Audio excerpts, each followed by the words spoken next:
Hogwarts Legacy, Stellar Blade, and Black Myth Wukong have all been games that the mainstream media has done their very best to attack. They've called for boycotts, they've given the games lower scores, claiming that they always lacked something or offended in some way, shape, or form. And ScreenRant recently knocked down their Black Myth Wukong scores due to a, quote, lack of inclusivity and diversity. And now gamers are blowing up social media because of this, pointing and laughing at them, talking about how irrelevant critics really are. I have a few different things to show off, but before I get into the topic, if you enjoy the content I create, check out the links in the description, join the community in my live streams, and consider supporting through Patreon or YouTube memberships. Now, I don't expect every single game to be a 10 out of 10 perfect experience, but what I do expect is for critics to rate the game based on the gameplay, the environment, the story, but instead ScreenRant decided to knock their Black Myth Wukong scores down due to a lack of inclusivity and diversity, which of course has been hilarious to watch because they truly are out of touch, just like most critics. This is why I play games myself or watch movies and TV shows myself, because you can't go to Metacritic and look at the critic scores and accurately judge a product. It's just not the case anymore, because half the time these people are paid off and the other half of the time they have a vendetta against the companies or one of the creatives or the project in totality. And that is the case with Wukong. Years ago when it was first unveiled, the mainstream media was saying, this looks too good to be true. There's no way this is going to be a real game that actually releases. And then of course IGN had put out all of the accusations about the game's director and the CEO and game science and said, oh my gosh, terrible people over at this company. I wouldn't want to support them. And now that the game is finally releasing and they've got their hands on it, they're rating it lower because they're saying it lacks diversity in a game based on Journey to the West, a 16th century novel from China. This just cements Gamergate 2. And these people constantly say there's not a push for hollow diversity in the industry. Companies aren't going down checklists and checking off boxes to try to add as many people of color or women or different cultures or ethnicities into games. But we can see clear as day that as soon as you don't, the critics will rate your game lower. And to a lot of companies, critic scores do matter because they want to be able to have the best scores possible for their game. So if it takes just adding one or two extra women or one or two extra people of color, yeah, companies are going to do it.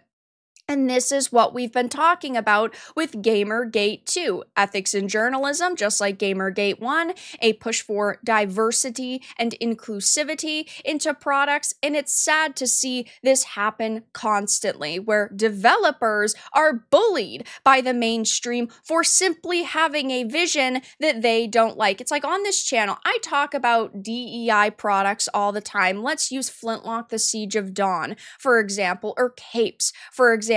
Those are games that I have talked about on this channel because I am allowed to criticize them, even if they are not products that I personally would get super hyped for. But I'm not sitting here saying they can't exist. I'm just sitting here criticizing them like most of you. It's okay to criticize, doesn't mean we don't want it to exist. But in this case, that is exactly what the mainstream media has been doing for years. At this point, they have tried their hardest to bury this game at every chance they could, and now that they've got their hands on it, they're saying, oh, it's got issues with diversity. And I'm not sitting here saying that this game appears to be perfect, right? Because there are a lot of critics saying it is a bit buggy, it does have some technical issues. I'm not sitting here saying that they should have given it a 10 out of 10, but at the same time, when they're admitting that they're giving it a lower score because they just simply did not understand the material that it was based off of, yeah, it's not going to sit well with me and a lot of people, and it's actually been trending over on Twitter/X. It says criticism over diversity in Black Myth Wukong, and it kind of explains the situation. And lots of people are now pointing and laughing, saying, this is why you shouldn't, go to Screen Rants or IGNs. It's why you shouldn't, rely on critics when you get your information. And that's why I live stream games. Like, I will be live streaming Black Myth Wukong on release, live streaming a full playthrough, so you can see my first impressions. You can see live if I'm having technical difficulties or if I'm not, if I'm enjoying the game, my thoughts and first impressions. And you don't get that with these journo activists, because they can say whatever they want and take as much time as they want. And yeah, in a lot of cases, again, they either are completely paid off or they have this vendetta against companies and creatives. It's exactly what happened with Hogwarts Legacy. They wanted people to boycott it because they didn't like JK and her personal opinions, even though she wasn't, a writer or a producer on the game. And with Stellar Blade, they were angry that so many gamers simply wanted attractive females in their games. So they said Shift Up was filled with sexists who don't respect women. It's absolutely disgusting behavior.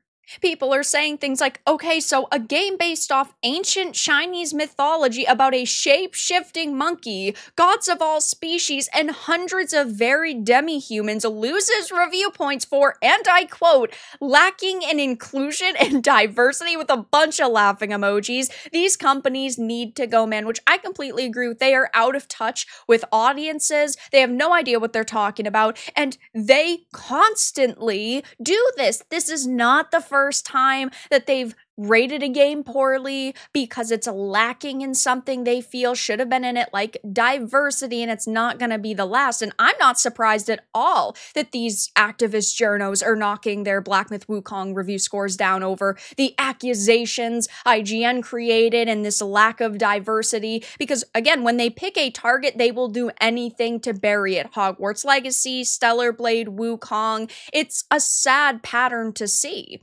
People are laughing, saying Black Myth Wukong review from ScreenRant, check the cons. You can't make this shit up. It's absolutely insane. This is the reason why I hate ScreenRant. Lacking in inclusivity and diversity. The F does that have to do with me playing as a Wukong? F off. Any video game journalist giving a negative review to it with the argument of lacking in diversity is a effing joke. This is a game about the journey of Wukong from Chinese literature.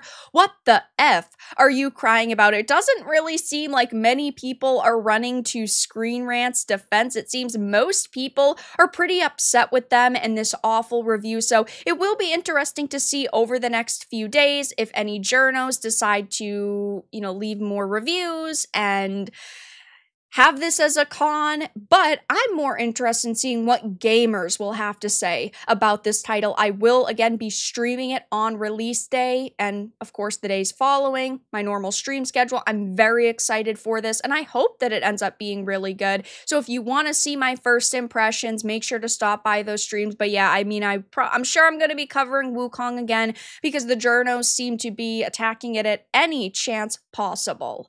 But that's all that I really had to discuss in this video. Let everyone know your thoughts in the comments below. If you enjoyed this, give it a like, and if you didn't, give it a dislike. I appreciate your support either way, but I'll talk to you all again in the next video really soon.